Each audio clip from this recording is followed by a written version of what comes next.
صباح الخير يا فندم، مع حضرتك ولاء من خدمة عملاء شركة فوشة فشخنكم.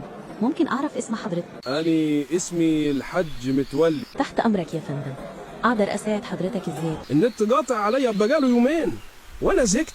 ممكن رقم التليفون الأرضي لو سمحت عشان أقدر أساعدك؟ يا بنتي هو كل مكالمة لازم الرقم؟ ما أنا متصل من التليفون الأرضي اللي النت قطع عليه ده.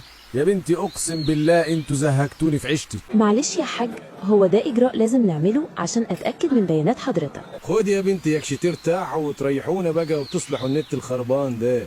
الرقم أهو 02122345. تمام يا فندم.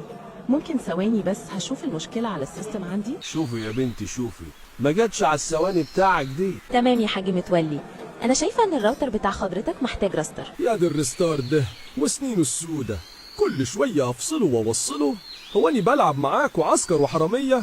داني دفعت دم قلبي في الجهاز ده وفي الفاتورة عشان تقولوا لي افصلوه ووصلوه. ده اسمه كلام داد يا ناس. معلش يا حاج متولي، ده إجراء روتيني يا حاج، ساعات بيحل مشاكل كتير بسيطة. جرب حضرتك، مش هتخسر حاجة. أديني عملت الفاستر بتاعك وأهو. ها بقى يا بنتي، اشتغل ولا لسه؟ للأسف يا فندم لسه المشكلة موجودة، كده هنحتاج نفتح لحضرتك بلاغ صيانة. شفتي بقى؟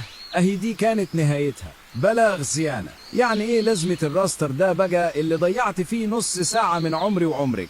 ما كنا فتحنا بلاغ من الأول. معلش يا فندم، ده كان إجراء وكان لازم نتبعه. إجراء إيه بس؟ أنا في نفسي أفهم، وأنتوا شغلانتكم في الشركة المهببة دي إيه؟ بقى انتوا متوظفين عشان تقولوا للناس اعملوا راستر وبس ولا إيه؟ عمركم ما حلتوا لي مشكلة منكم لله. معلش يا فندم، ده نظام الشركة. وربنا أني كنت عارف إن ده اللي هتقولوه، ولا هتحلوا حاجة ولا هتنيلوا حاجة.